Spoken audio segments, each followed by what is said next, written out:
The sun dipped low over the sleepy town of Crestwood, casting long shadows across its quiet streets, where the autumn leaves rustled like whispered secrets. Marcus Reed, a black FBI agent in his mid-30s, blended seamlessly into the rhythm of small-town life. His undercover alias, James Carter, was a name no one questioned. He was just another face in the diner, the grocery store, the barber shop.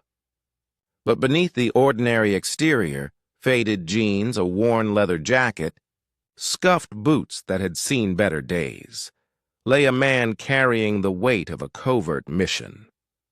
Before we begin this intense story, make sure to like, subscribe, and share. Your support keeps powerful stories like this alive. For 6 months, Marcus had lived in Crestwood, gathering intel on a local trafficking ring that snaked through the underbelly of this seemingly idyllic community. His days were a careful dance. Observe without being observed, report back to his handler through encrypted channels, stay invisible in a place where everyone knew everyone's business. Every evening, he'd walk the same cracked sidewalk back to his rented apartment, nodding politely to neighbors who never suspected the federal badge hidden away in a locked safe. His cover was flawless, his focus razor-sharp. Yet tonight something felt off, a faint prickle at the back of his neck, like eyes watching from the dark corners of the alleyways. He shrugged it off, chalking it up to exhaustion from the long hours of surveillance and the constant mental gymnastics required to maintain his persona. Marcus's path to the FBI had been forged in the fires of adversity, a journey marked by resilience against systemic barriers that sought to hold him back at every turn. Born in the bustling heart of Chicago's South Side, he grew up in a modest 2-bedroom apartment where the sounds of sirens wailing in the distance and street chatter filtering through thin walls were his constant lullabies. His mother, a single parent working 2 grueling jobs as a nurse at a local hospital, instilled in him the value of perseverance, her weary eyes reflecting the struggles of a generation burdened by inequality. Marcus's father had been absent, lost to the streets in his youth, a victim of the very cycles of poverty and violence that Marcus would later vow to break. As a boy, he witnessed the harsh realities of racial injustice firsthand, the way police patrolled his neighborhood with an air of suspicion, stopping young black men for no reason other than the color of their skin. One vivid memory haunted him. At 12 years old, watching from his bedroom window as officers roughed up his older cousin, Jamal, for simply walking home late from a basketball game. The cops' flashlights had pierced the night, their voices barking orders laced with contempt, planting seeds of doubt about those meant to protect and serve. Jamal had come home that night with bruises and a broken spirit, whispering to Marcus, "They see us as threats before we even open our mouths." High school offered a glimmer of escape through academics and sports, where Marcus excelled in track and field, his speed on the 100-meter dash a metaphor for outrunning the limitations imposed on him by a society that often viewed him through a lens of prejudice. But even there, discrimination lurked in the shadows. Teachers overlooked his potential, steering him toward vocational paths like auto mechanics rather than college prep courses, their biases subtle yet stinging, revealed in offhand comments, like, "You're better with your hands than books." It was a guidance counselor's dismissive remark. "Kids like you don't usually make it to the Ivy League." That ignited a fire in Marcus's belly, transforming hurt into unyielding determination. He graduated at the top of his class, earning a full scholarship to the University of Illinois, where he majored in criminal justice, driven by a burning desire to reform the system from within. College wasn't without its trials. Campus incidents of racial profiling by security guards reminded him that education didn't shield him from suspicion. One night, after a late study session, A guard had followed him across the quad, demanding to see his ID because he didn't look like he belonged. These experiences sharpened his resolve, turning personal pain into a professional purpose that propelled him forward. Joining the FBI was the culmination of years of grit and sacrifice. The academy at Quantico tested him physically and mentally with grueling obstacle courses, tactical simulations, and endless lectures on procedure and protocol. But the undercurrents of racism added an invisible weight to every challenge. He noticed how instructors scrutinized his performance more harshly than his white counterparts, how some trainees whispered doubts about his capabilities during group exercises. One grueling exercise stood out.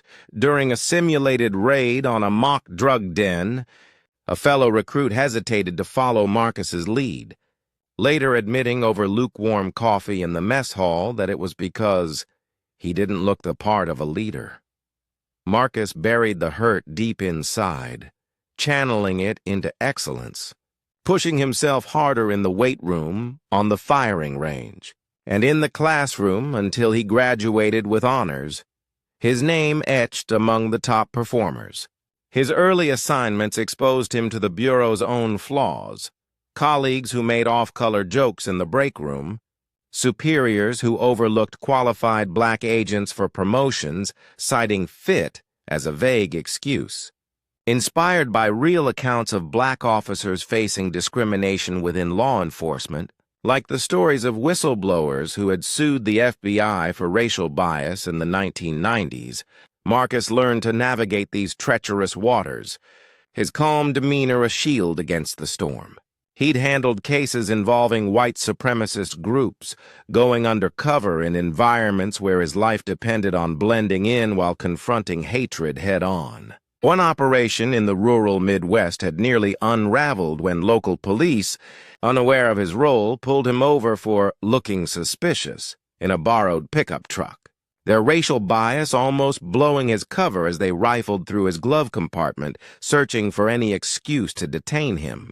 These brushes with prejudice only fueled his commitment, making him meticulous in his methods, always one step ahead, anticipating the biases that could turn allies into adversaries. Crestwood, though, was different from the urban sprawls or militant compounds he'd infiltrated before. It was a place where smiles hid suspicion, where outsider was a label that stuck like gum on a shoe. The town, with its population of just under 5,000, was nestled in a valley surrounded by rolling hills dotted with farms and forests, a postcard of Americana that masked deeper divisions. Still, Marcus kept his head down, his mission clear. Get the evidence on the trafficking ring, which dealt in everything from opioids to human cargo. Get out before anyone noticed the net closing in. His apartment was sparse, a single mattress on the floor, a rickety wooden desk holding his laptop, a burner phone hidden in a drawer. No photos, no personal touches that could give away his true identity. He couldn't afford attachments in a town where gossip spread faster than wildfire. Each night he'd review encrypted files, piecing together names, dates, drop points. The ring's operations centered around an abandoned warehouse on the edge of town, with local figures like the hardware store owner, Mr. Ellis, serving as unwitting or willing facilitators. The trafficking ring wasn't just a criminal enterprise. It was woven into Crestwood's fabric, protected by layers of denial and complicity. Marcus had overheard snippets at the barber shop, men joking about deliveries that came in the dead of night, their laughter masking the ugliness beneath. The town itself seemed frozen in time, a relic of mid-20th century America. Old brick buildings lined Main Street, their faded signs boasting family-owned businesses passed down through generations.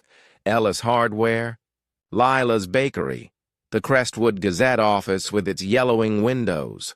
The diner, Rosie's, was where Marcus grabbed his morning coffee. Exchanging small talk with the waitress, Lila, A middle-aged woman with a warm smile and a habit of calling everyone hon like she did everyone. She'd chat about the weather, the high school football team's latest game, or the upcoming harvest festival. Her words a gentle probe into newcomers' lives. Crestwood's charm was surface deep, though, polished by years of selective memory. Marcus had noticed the patterns, the way certain faces tensed when he entered a room, the way conversations hushed mid-sentence at the grocery store when he reached for a carton of milk. He'd overheard murmurs about new folks stirring trouble, though no one said it to his face. He wasn't naive. He knew what they meant. It was the same coded language he'd encountered in other small towns, where diversity was tolerated only if it stayed silent and invisible. Tonight, Marcus left Rosie's diner after a late dinner of greasy burgers and lukewarm fries, the bell above the door jingling cheerfully as he stepped into the cool evening air. His breath fogged slightly, the autumn chill settling into his bones like an unwelcome guest. He adjusted his jacket, zipping it up against the wind, his mind already on the encrypted message he'd send later to his handler, detailing a suspicious truck sighting near the warehouse. The streets were nearly empty, save for a few locals heading home from evening errands, their footsteps echoing softly. A pickup truck rumbled past, its driver, a burly man in a flannel shirt, giving Marcus a long, hard look through the rolled-down window, his eyes narrowing in the dim light. Marcus ignored it, his steps steady and unhurried, projecting the image of a man with nothing to hide. He'd walked this route 100 times, past the hardware store with its display of tools and paints, the old stone church with its steeple piercing the sky, the flickering streetlights that buzzed like distant bees. But that prickle on his neck returned, sharper now, insistent. A police cruiser idled at the corner ahead, its headlights off. Still, its engine hums softly, a predator lying in wait. The cruiser's engine purred to life as Marcus approached, and he felt its presence like a shadow trailing him, cold and unshakable. He didn't turn, didn't flinch. Years of training had taught him to stay calm, to blend in even when every instinct screamed otherwise. But Crestwood's police force was a wild card in his operation. He'd studied them from afar during his initial reconnaissance. Small, tight-knit, just 5 officers in total, led by Officer Daniel Holt, a man with a reputation for keeping order that bordered on authoritarian. Marcus had seen Holt at the diner a few times, his broad frame filling a booth near the window, his eyes scanning the room like a hawk surveying its territory. Holt was in his late 40s, with a square jaw, close-cropped graying hair, and a mustache that seemed perpetually twisted in disdain. There was something about Holt, something beyond the badge and the uniform, that set Marcus on edge. Rumors in the barbershop painted him as a local hero to some, a bully to others, with a history of roughing up troublemakers who didn't fit the town's profile. And now, as the cruiser's tires crunched against the gravel shoulder, pulling out to follow him at a crawl, Marcus knew. Tonight wasn't just another walk home. The headlights flicked on, bathing him in their harsh glow, turning his shadow into a long, distorted figure stretching ahead. The police cruiser's headlights sliced through the deepening dusk, trailing Marcus Reed along Crestwood's deserted streets like a relentless pursuer. His heart thudded against his ribs, a steady drumbeat beneath his calm exterior, but he kept his pace even, refusing to give any sign of unease. Each step was deliberate, a practiced act of normalcy honed over years of undercover work in hostile environments.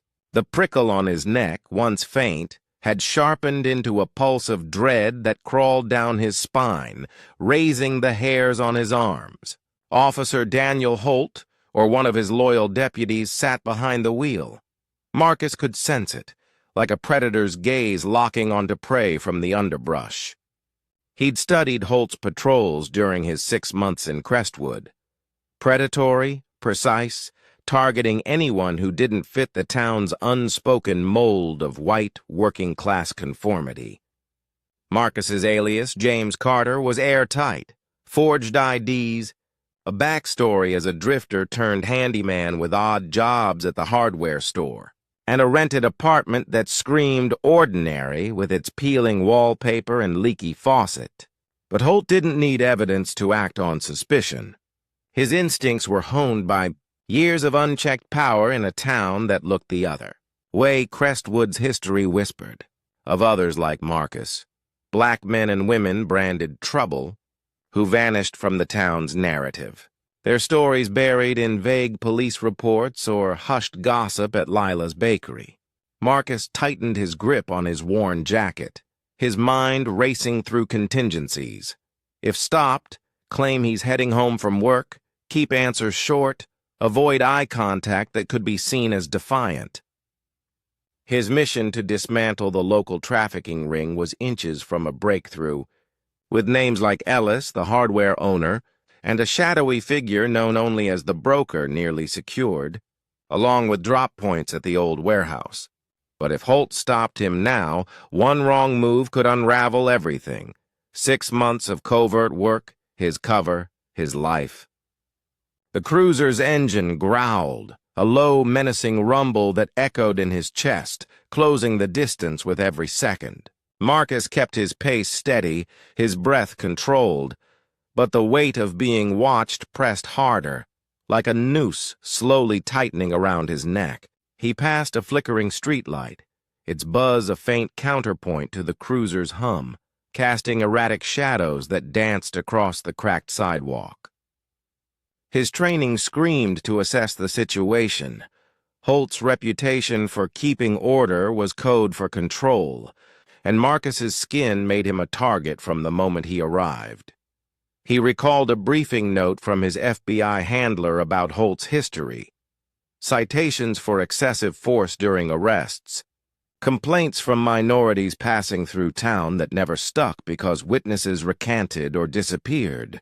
The town protected its own, and Holt was its enforcer, a local boy born and raised in Crestwood, son of a former sheriff who had instilled in him a twisted sense of duty. Marcus's fingers brushed the edge of his pocket, where a burner phone held his only lifeline to the FBI, but pulling it out now would be suicide. A stop now, without his badge, could spiral into disaster. A frisk turning up nothing but leading to planted evidence, or worse, a resisting arrest charge that justified violence.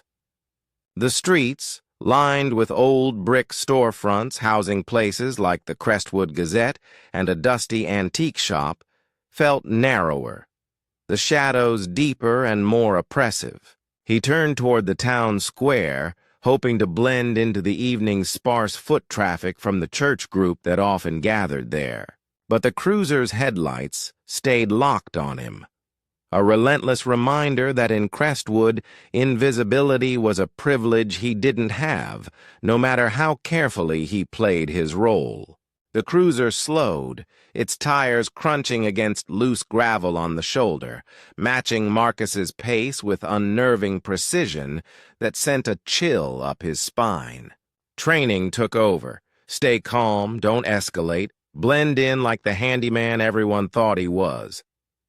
He turned a corner, passing the hardware store's shuttered windows, its faded sign a relic of Crestwood's frozen-in-time charm, advertising tools for every job in peeling red letters. He hoped to shake the tail, to slip into the rhythm of the town's evening quiet, perhaps by ducking into the alley behind the bakery where the smell of fresh bread still lingered. But the headlights followed, their beams cutting through the twilight like a spotlight in a theater of suspicion. Crestwood streets, once familiar from his nightly walks and surveillance routes, now felt like a maze closing in, each turn tightening the trap with invisible walls. A memory surfaced, sharp and unbidden, a file he'd read during his FBI briefing about a black drifter in the 1990s, stopped by Holt's predecessor for suspicious behavior while hitchhiking through town. The man was detained, questioned for hours in a holding cell that smelled of mildew and despair, then vanished. The official report claimed he'd left town voluntarily after posting bail, but locals told a darker story. Passed in whispers at Rosie's diner over pie and coffee. He'd crossed the wrong officer, and Crestwood erased him, his belongings found in a dumpster weeks later.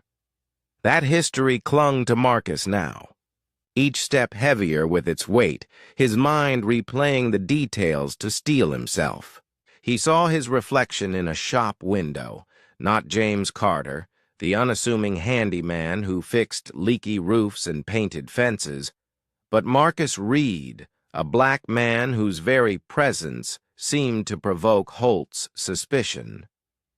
His Chicago childhood flooded back, nights watching from his apartment window as police patrolled his South Side neighborhood, their flashlights sweeping over young black men like his cousin Jamal, stopped for walking home late, their batons gleaming under streetlights. Questions laced with contempt like, "Where are you coming from, boy?" Those moments had driven Marcus to the FBI, a vow to fight injustice from within the system that had failed so many like him. But Crestwood was a different beast, its prejudice cloaked in small-town civility, smiles that never reached the eyes, and bless-your-heart comments that hid daggers. He recalled another case from his early FBI days, infiltrating a rural gang in Indiana where locals tipped off the sheriff about outsiders. The sheriff's routine check had nearly blown his cover. The stop dripping with racial bias as the officer asked, "You sure you're not lost, son? This isn't your kind of town." Now, as the cruiser's engine hummed behind him, Marcus felt that same scrutiny, the same unspoken accusation that he didn't belong. His mission to expose the trafficking ring was critical. Names, dates, and drop points were almost in hand, including a major shipment scheduled for the following week at the warehouse. But Holt's pursuit was a new variable, one that could derail everything with a single pullover. The air grew colder, the streets emptier as the last of the evening light faded, and Marcus's pulse quickened, his senses attuned to every sound, every shadow that might offer escape or betrayal. He quickened his pace slightly, testing the cruiser's response, and felt the vehicle accelerate to match, its presence a constant pressure. Tension spiked as Marcus neared the town square, where a small crowd lingered outside the old stone church with its weathered steeple and stained glass windows depicting biblical scenes. A prayer group, mostly older white residents in cardigans and slacks, stood in a tight circle under the glow of a wrought-iron street lamp, their voices a low murmur of hymns and discussions about the harvest festival. As Marcus passed, their eyes flicked toward him, then to the cruiser trailing a block behind, their expressions shifting from serene to wary. No one spoke directly to him, but their stares carried a verdict: outsider, intruder, potential threat. Marcus felt their judgment like a physical weight, a silent chorus amplifying Holt's suspicion. He'd seen this dynamic in other towns, communities closing ranks, protecting their own, excusing the inexcusable under the guise of community safety. Crestwood's charm, brick storefronts, faded signs boasting family businesses like the Bakery and the Gazette, masked a deeper truth. It guarded its secrets fiercely, from the trafficking ring to the unspoken rules about who belonged. At Rosie's diner earlier that week, Marcus had overheard murmurs about new folks stirring trouble, a thinly veiled code for anyone who didn't blend into the town's monochrome mold. He wasn't naive. He knew what they meant, having heard similar whispers in barbershops and grocery lines. A memory flashed from his first undercover cop infiltrating a militia group in the Midwest. Every glance from those men was a test, every moment a potential betrayal, their distrust rooted in his skin color despite his flawless accent and backstory. Crestwood's version was subtler but no less potent, a quiet erosion of welcome that left him isolated. The prayer group's eyes lingered, their postures stiffening as Marcus walked by. One woman with gray hair pinned in a bun clutched her purse tighter, her lips thinning into a line of disapproval. Another man, balding and wearing a faded veteran's hat, glanced at the cruiser as if signaling approval or relief that order was being maintained. Marcus's chest tightened, but he kept his stride even, his face a mask of indifference, hands visible at his sides to avoid any misinterpretation. He'd learned early in his career to swallow the sting of such moments, to channel it into focus rather than anger. But it never got easier. Here, in this moment, the town's complicity felt like a second hunter, circling alongside Holt, ready to pounce if given the chance. The cruiser's lights flickered in the distance, their beams catching the edge of the square, illuminating the group's faces in stark relief. Marcus's mind raced. Holt wasn't acting alone. The town was his silent partner, its residents complicit in their inaction, turning a blind eye to abuses that kept their world intact. He recalled a report from his FBI files about small-town policing, how communities often shielded officers' abuses, especially when the targets were black or brown, citing statistics from the Department of Justice on disproportionate stops in rural areas. Crestwood fit that pattern perfectly, its quiet streets a facade for something uglier, like the trafficking ring that thrived because no one asked questions.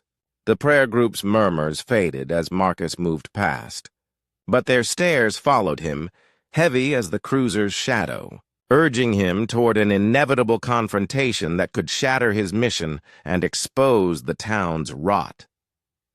The cruiser's siren chirped, a sharp, piercing burst that froze Marcus mid-step in the town square, the sound echoing off the stone church walls like a gunshot in the quiet night. His pulse surged, a wave of adrenaline flooding his system, making his muscles tense and ready for flight or fight. But he kept his face neutral, turning slowly as the vehicle pulled alongside, its tires grinding to a halt on the cobblestones. The window rolled down with a mechanical whir, revealing Officer Daniel Holt's broad silhouette, his eyes glinting with a cold, calculating intent under the brim of his hat. Marcus's mind raced. His FBI badge was hidden in his apartment, tucked in a locked safe beneath the floorboards. His handler was hours away in a field office, unreachable without risking his cover. Holt didn't step out, didn't need to. His stare was a weapon, stretching the silence like a taut wire ready to snap, probing for weakness. Marcus stood still, his breath shallow and controlled, every instinct screaming to run to break the tension. But years of training held him fast, reminding him that movement could be seen as resistance. The church crowd, still lingering nearby, watched with bated breath, their murmurs silenced, their eyes darting between Marcus and Holt like spectators at a gladiatorial match.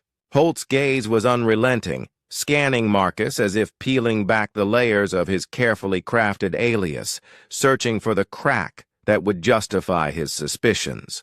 Marcus knew this game all too well. Holt was testing him, waiting for a flinch, a nervous glance, a crack in the facade that would allow escalation under the guise of probable cause. The moment burned with familiar injustice, echoing real accounts of black officers facing biased stops, their authority dismissed by local police who saw only their skin, like the case of a black detective in Georgia who was pulled over and handcuffed by unaware colleagues. Marcus's past flashed before him, a Midwest operation where a sheriff's routine stops nearly blew his cover, the officer's questions dripping with suspicion, his hand resting on his holster as he demanded, "Papers now." Holt was cut from the same cloth, his badge a shield for prejudice that had likely been nurtured in Crestwood's insular environment. Marcus's hands stayed loose at his sides, betraying nothing but his mind catalogued every detail. Holt's clenched jaw, the slight tilt of his head as if appraising livestock, the cruiser's idling engine rumbling like a growl. The church crowd's silence was deafening, their complicity a weight as heavy as Holt's stare, some nodding subtly in approval. Seconds stretched into eternity, each one a test of Marcus's resolve, the air thick with the scent of impending rain and tension. Then abruptly Holt's eyes flicked away, dismissing him with a grunt, and the cruiser pulled forward, slow and deliberate, its taillights glowing like embers in the dusk as it turned the corner. The encounter lasted less than a minute, but it confirmed what Marcus had feared. Holt was hunting, and Marcus was his prey, marked not by his actions but by who he was, his blackness a beacon for suspicion in this town. Marcus reached his apartment, his hand steady as he turned the key in the lock, though adrenaline still coursed through him like electricity.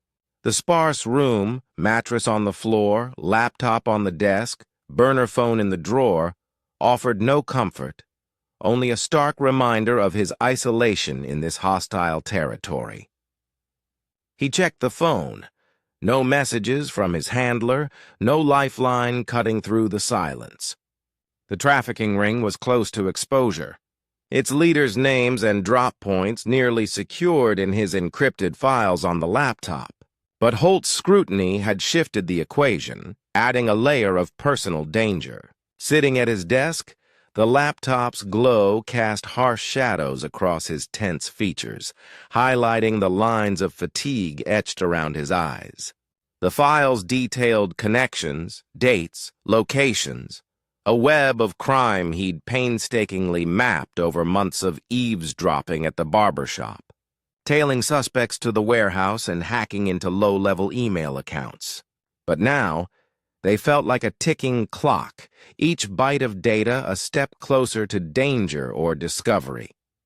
Holt's actions weren't random.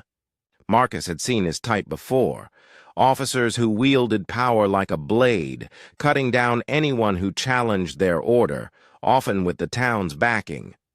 A memory from a Midwest op resurfaced, local police stopping him for looking suspicious, their bias nearly derailing a sting as they searched his vehicle, planting seeds of doubt. Holt was sharper, more deliberate, his pursuit personal, perhaps triggered by a tip from someone like Ellis, who had given Marcus odd looks during his handyman jobs. Marcus typed a report on the laptop, his fingers moving swiftly across the keys, detailing the tail and the stare-down. But his senses stayed alert, attuned to the silence outside the thin walls. Crestwood's quiet was deceptive, a veil over its undercurrents of prejudice that simmered just below the surface. He'd noticed it in the diner, the grocery store, small slights, averted eyes, conversations that stopped when he entered, like the time at Lila's bakery when two women whispered about that new guy and fell silent as he approached the counter. Now, Holt's stare had crystallized that truth. Marcus was a threat to Crestwood's status quo, not because of his mission, but because of his existence as a black man in a place that preferred homogeneity. As he saved the file and encrypted it, a sound pierced the silence. The faint crunch of gravel outside, too deliberate for chance, like footsteps testing the ground. Marcus froze, his breath catching in his throat. The sound came again, slow, purposeful, circling his building like a predator pacing its cage, sending a jolt through him. He moved to the window, peering through a crack in the blinds without disturbing them. The street was dark, save for a shadow shifting near the alley, broad and unmistakable. Someone was out there watching, waiting. The night held its breath, And Marcus knew the hunt was far from over, and Crestwood's secrets were closing in tighter than ever. Marcus Reed's apartment felt like a cage as the gravel crunched outside, each sound a deliberate step closing in, echoing through the thin walls like a warning drum. His pulse hammered in his ears, but his hands stayed steady, slipping to the window to peer through the blind's narrow slats without making a sound. The alley's shadows shifted, a broad-shouldered figure moving with predatory intent, his outline stark against the flickering streetlight that buzzed intermittently. Officer Daniel Holt's silhouette was unmistakable, his stance exuding the confidence of a man who owned the night. Marcus's mind churned. Holt's pursuit had escalated from the town square's cold stare to this brazen approach, circling like a shark scenting blood. The trafficking ring files glowed on his laptop, a digital fuse ready to ignite Crestwood's hidden truths. But Holt's presence meant Marcus's cover was unraveling. His alias as James Carter teetering on exposure from a single slip. He'd faced danger before.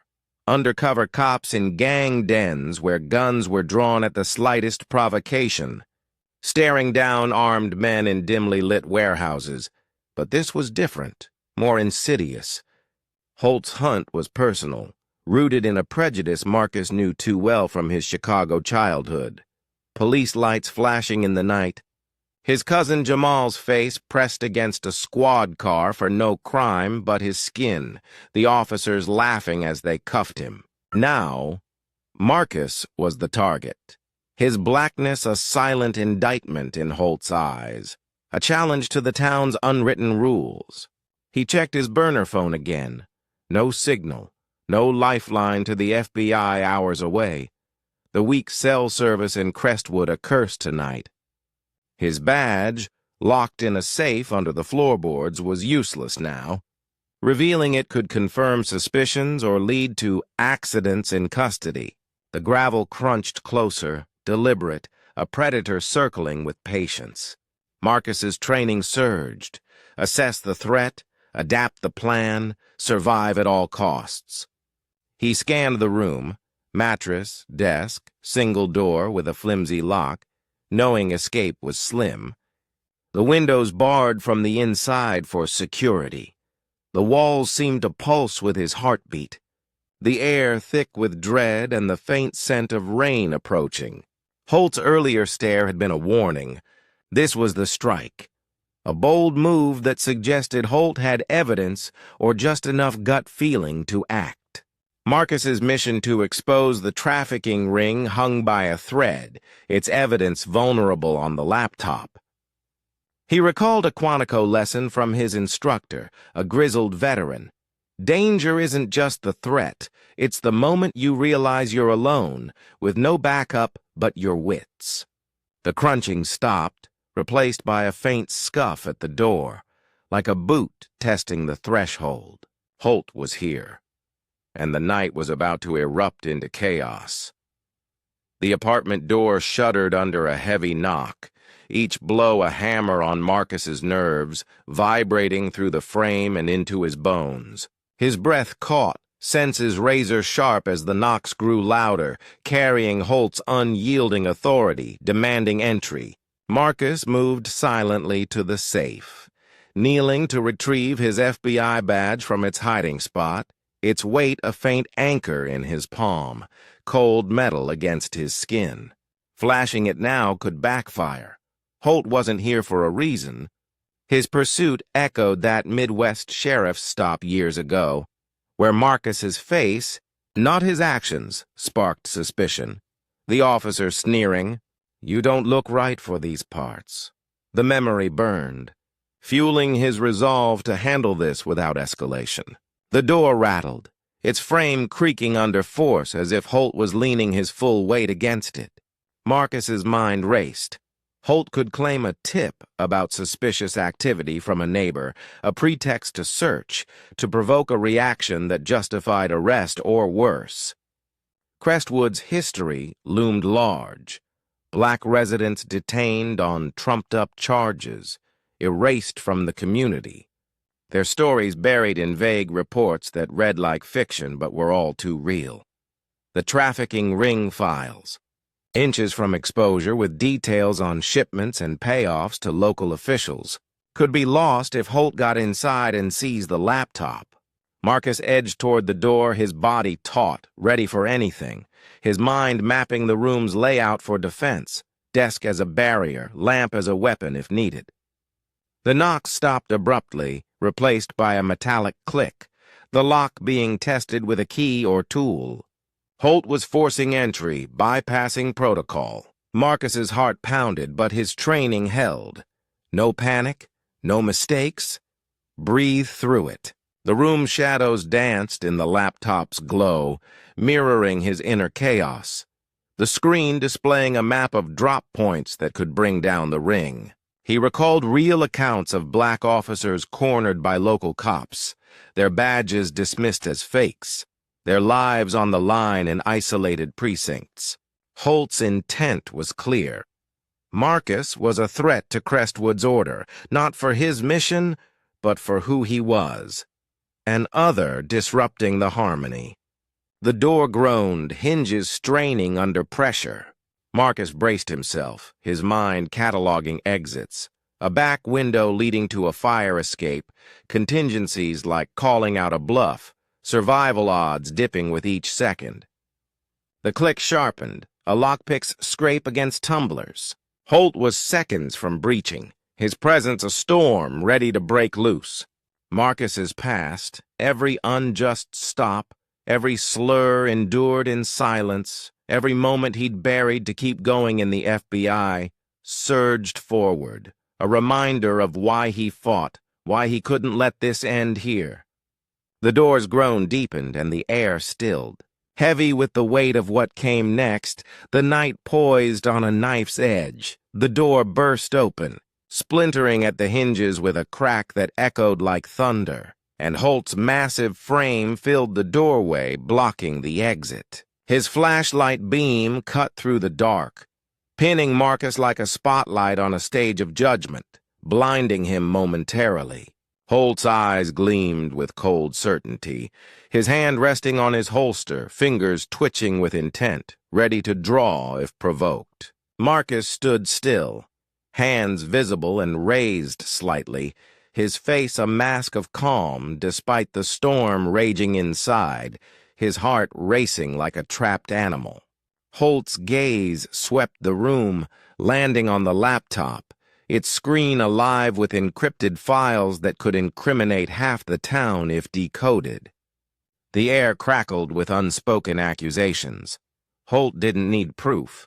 Marcus's presence was enough to fuel his rage, his bias a loaded gun. The injustice burned deep, echoing Marcus's childhood. Police batons gleaming under Chicago streetlights. His cousin Jamal's fear as he was slammed against a car. The officer's laughter a soundtrack to trauma. Holt stepped forward, boots heavy on the hardwood floor, closing the gap with deliberate strides, his uniform creaking. Marcus's badge burned in his pocket, but revealing it could escalate this. Holt's eyes held no room for truth, only the narrative he'd already written. The officer's hand moved to his radio, clipping it off to avoid interruption, his posture screaming control and dominance. Marcus's mind raced. The trafficking ring evidence was seconds from discovery, but Holt's agenda was personal, rooted in prejudice that saw Marcus as a symbol of change the town feared. The town's complicity, church stares, diner murmurs, the way Ellis at the hardware store had joked about keeping an eye on newcomers, stood behind Holt, a silent jury condemning Marcus. Marcus's training battled his fear, his body poised for movement, muscles coiled. Holt's flashlight flicked upward, blinding Marcus for a split second with its harsh beam. That was the moment. Holt lunged, his shoulder slamming Marcus against the wall with bone-jarring force, the impact stealing his breath and sending pain radiating through his torso.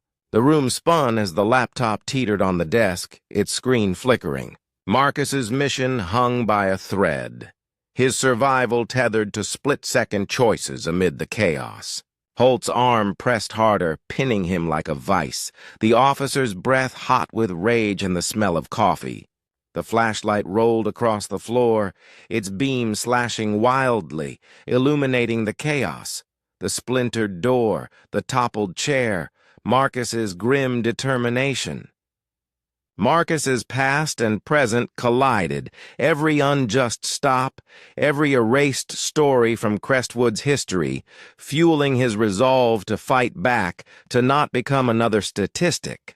Marcus's back screamed against the wall, pain radiating from the impact, but his training surged like a lifeline, instinct taking over. He twisted free with a sharp elbow to Holt's side, dodging the officer's next move, his body a blur of motion honed by years of FBI drills at Quantico and field ops.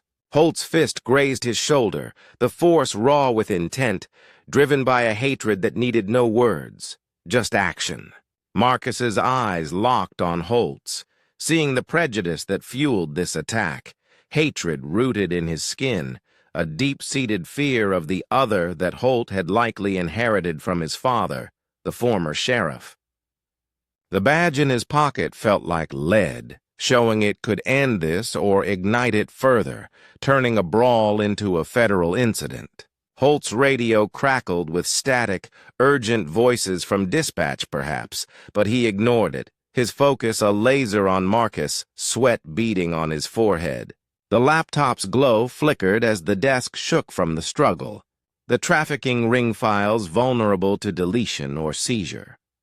Marcus recalled real cases, black men cornered in their homes, their innocence irrelevant, their stories twisted by those in power, like the shooting of an unarmed man in his apartment by an off-duty officer. He ducked another swing, his agility outpacing Holt's brute strength, years of track in high school paying off.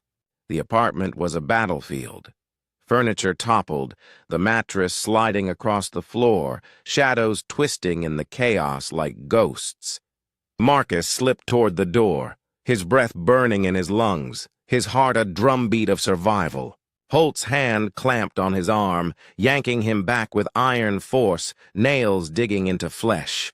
The officer's face was a mask of righteous fury, his grip a vice that sent fresh pain shooting up Marcus's arm. Marcus's mission, his identity as an agent, his life, all teetered on this moment. He recalled his cousin Jamal's helpless fear, the police lights haunting his dreams from childhood. This wasn't just about him. It was about every face like his, targeted, silenced by systems that protected men like Holt. Marcus wrenched free with a knee to Holt's thigh, his body screaming from the effort, and stumbled into the hallway, Holt's boots thundering behind like an avalanche. The air was thick with dust from the shattered door, choking and disorienting, the laptop left exposed on the desk. Marcus's ribs ached, but his focus was razor-sharp. Survive, protect the evidence if possible, uncover the truth later. The hallway's dim light flickered overhead, a beacon of fleeting hope as Holt's shadow loomed larger, his grunts of effort filling the space. The hallway's flicker gave way to the cold night air as Marcus burst outside through the building's back door. Gravel crunching underfoot, echoing the warning sound from earlier that now seemed prophetic. Holt's heavy steps followed, relentless, his flashlight beam sweeping the ground like a searchlight. Crestwood's streets were no longer quiet. A crowd had gathered, drawn by the commotion of the door bursting and the shouts, their phones glowing like fireflies in the dark, some already recording. Marcus's chest heaved, ribs throbbing with each breath, but he kept moving, dodging into an alley lined with overflowing dumpsters and chain-link fences. Holt's silhouette loomed at the alley entrance, his hand hovering over his gun, eyes locked on Marcus with unyielding intent, his breath coming in heavy pants. The crowd's faces blurred in the periphery, some curious townsfolk in pajamas, Others hostile with crossed arms, their silence louder than shouts. A mix of the prayer group stragglers and neighbors alerted by the noise. Marcus's badge remained hidden, his cover intact but useless against Holt's rage, which seemed to grow with each missed grab.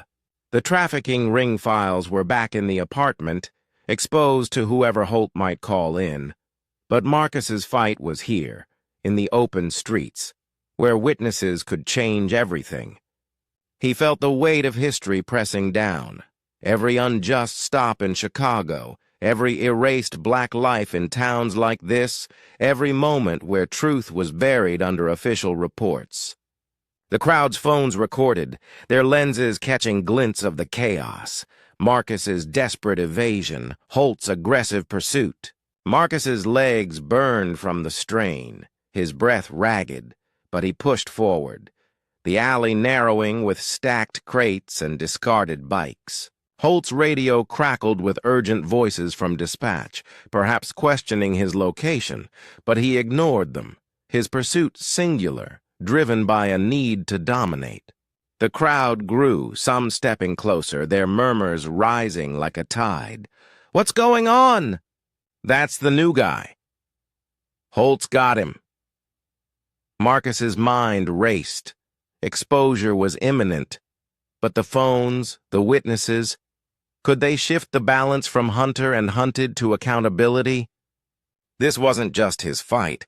It was a moment the world might see if the videos spread. Holt rounded the corner, his silhouette a wall of intent, closing in with a snarl, the gravel flying under his boots. The night held its breath, poised on the edge of truth or oblivion, the crowd's presence a double-edged sword. Marcus Reed's lungs burned as he darted through the alley, the gravel biting into his soles through his thin boots, Holt's heavy steps echoing behind like a relentless echo. The crowd's phones glowed brighter now, their lenses capturing fragments of the chase. Marcus's silhouette weaving between shadows, Holt's looming presence with his flashlight swinging wildly. His ribs throbbed from the earlier impact against the wall. Each breath a sharp stab, but adrenaline drove him forward, weaving through Crestwood's narrow back streets lined with overgrown weeds and faded graffiti.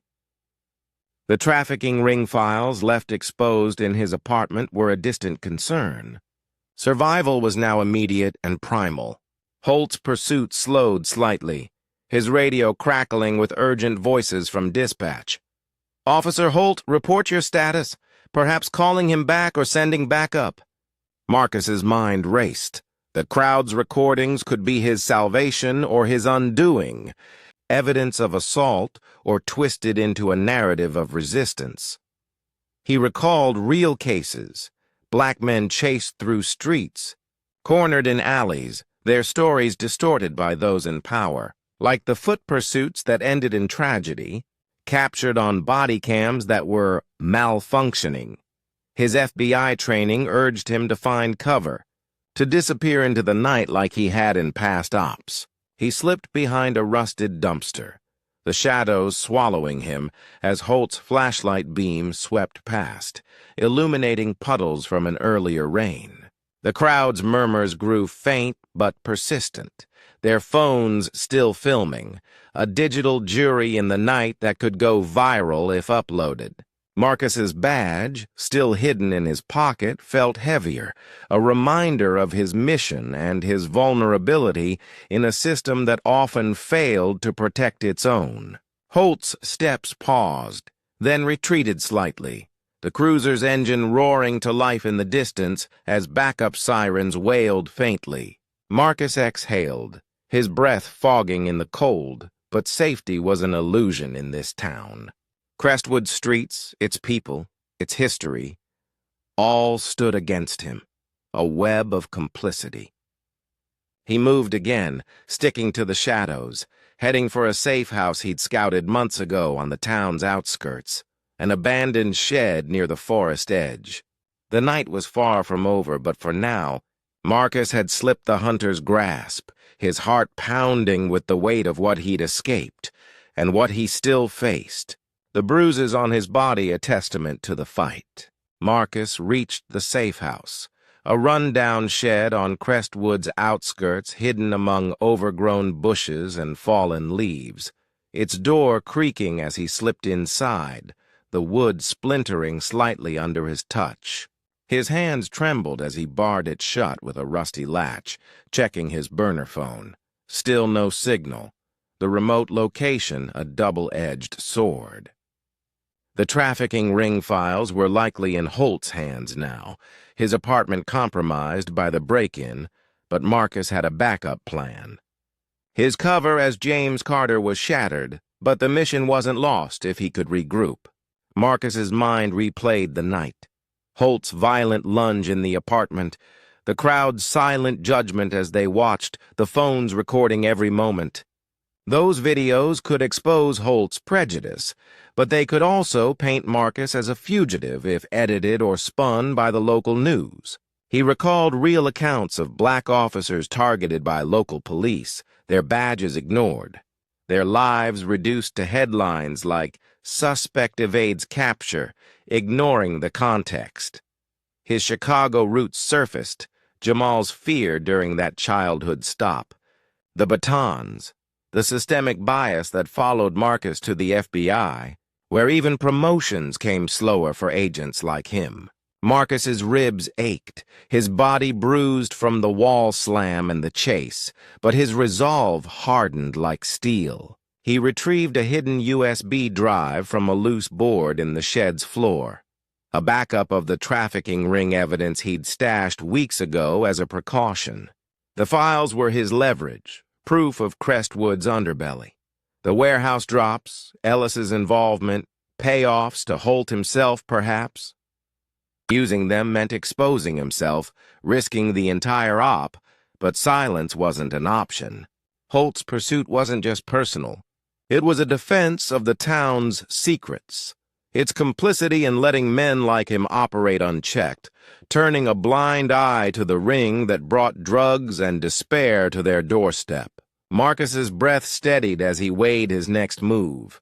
Stay hidden until dawn or fight back by leaking the videos anonymously. The crowd's videos were likely spreading online, snippets of truth in a town that buried it under layers of denial. Marcus's mission had shifted from dismantling a ring to confronting a deeper injustice that infected places like Crestwood.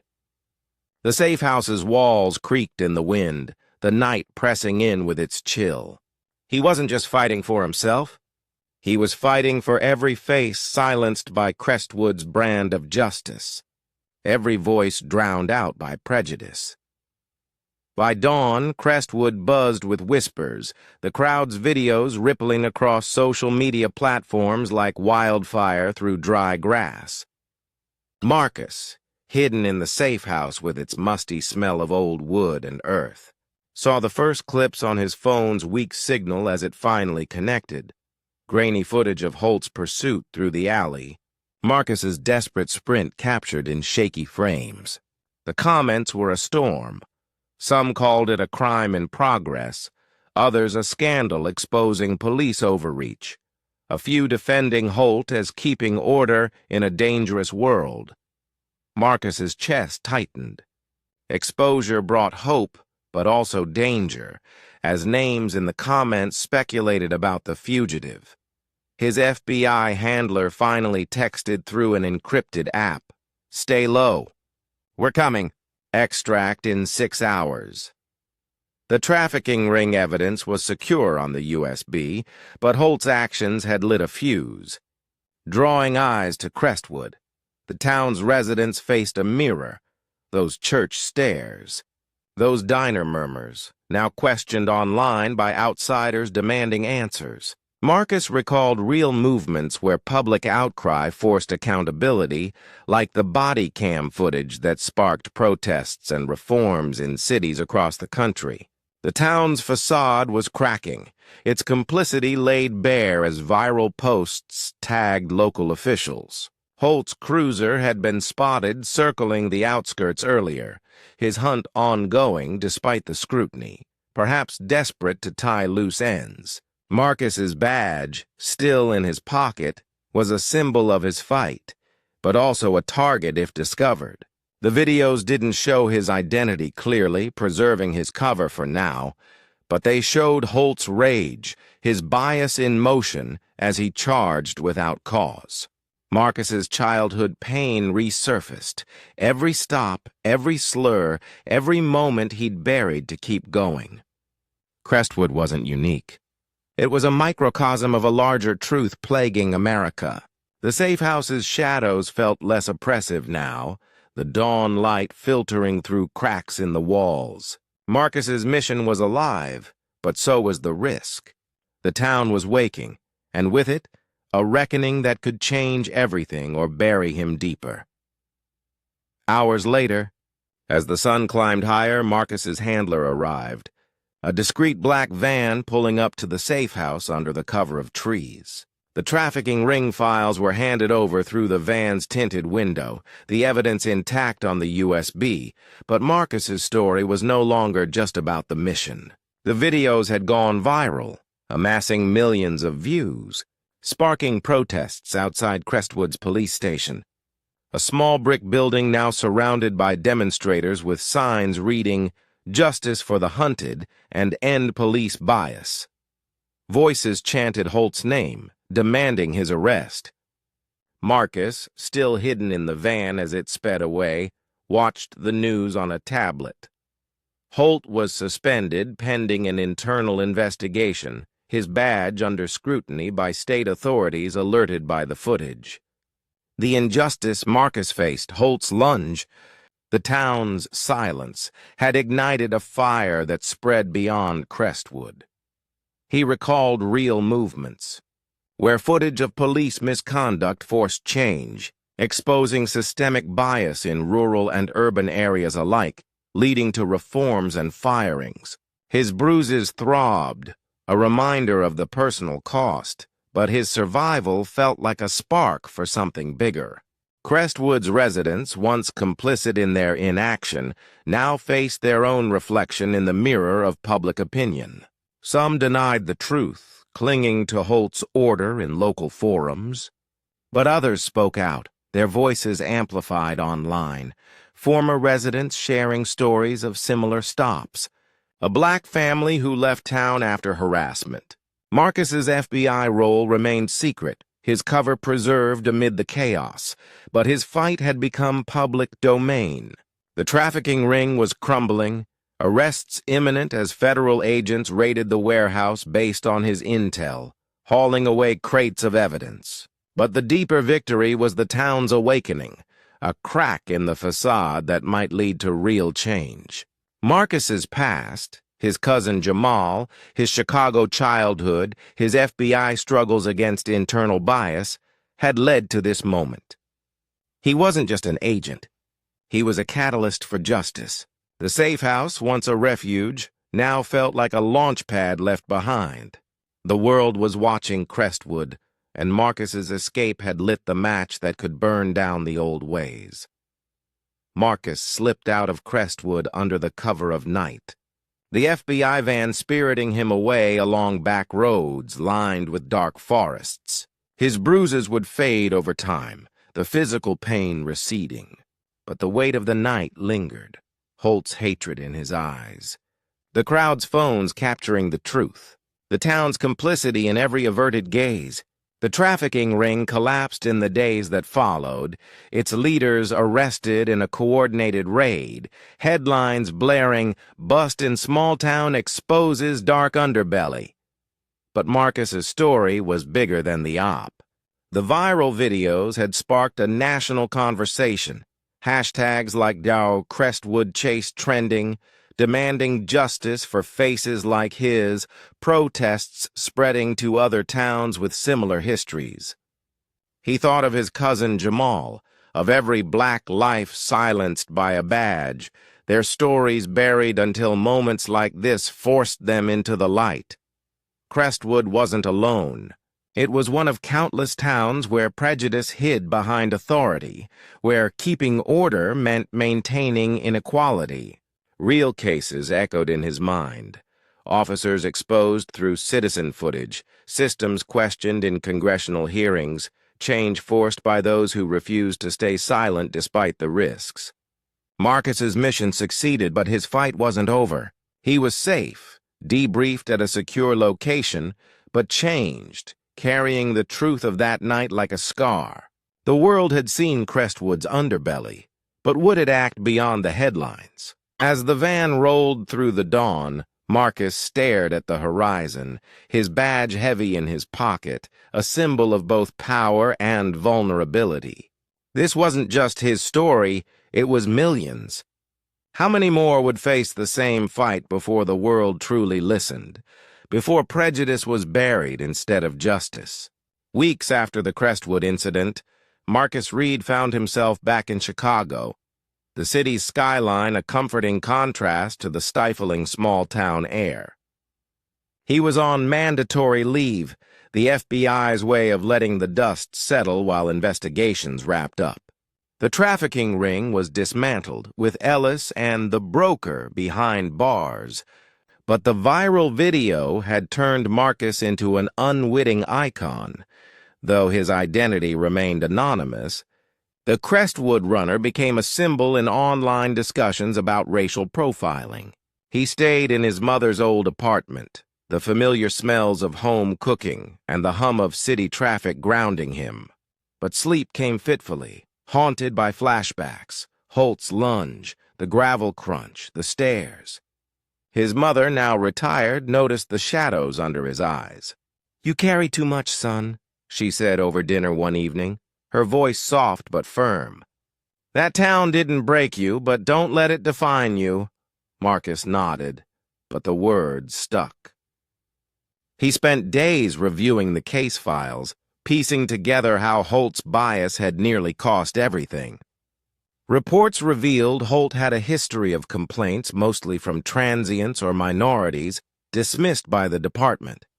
The suspension had led to his resignation, but Marcus knew one man's fall didn't fix the system. He visited Jamal, his cousin, now a community organizer, sharing beers on a stoop. "That video? It's us, man," Jamal said. "Every time we got stopped, it's there." Their conversation turned to action, Marcus considering testifying anonymously, using his experience to push for reforms. Meanwhile, in Crestwood, the town grappled with the aftermath. Protests had died down, but change lingered. A new police chief from outside, diversity training mandated, the church group starting dialogues on race. Lila at the diner even hung a sign, "All welcome." But whispers persisted. Some blamed Marcus for stirring trouble. Others saw the light. The warehouse stood empty, a symbol of exposed secrets. Marcus returned to duty, assigned to a new case, but Crestwood shaped him. He mentored young black recruits at Quantico, sharing stories of resilience. The firestorm had ignited something, justice prevailing, prejudice exposed. Yet he wondered, would it last or fade like so many before? The answer lay in the fight ahead. Months later, a tip came in. Holt wasn't done. Exiled from Crestwood, he'd joined a fringe group, plotting revenge against federal intruders. Marcus, now leading the investigation, went undercover again, this time in a city milieu. The operation climaxed in a warehouse standoff, echoes of Crestwood ringing as Holt recognized him. "You!" Holt snarled, gun drawn. Marcus, badge out, talked him down, backup arriving. Holt's arrest closed the loop, his bias laid bare in court. Marcus's journey continued, advocating within the FBI for bias training, his story a catalyst. Prejudice didn't bury justice. It unearthed it. The end? Not yet. The fight endured. If this story moved you, don't forget to like, subscribe, and share. Your support helps more voices be heard.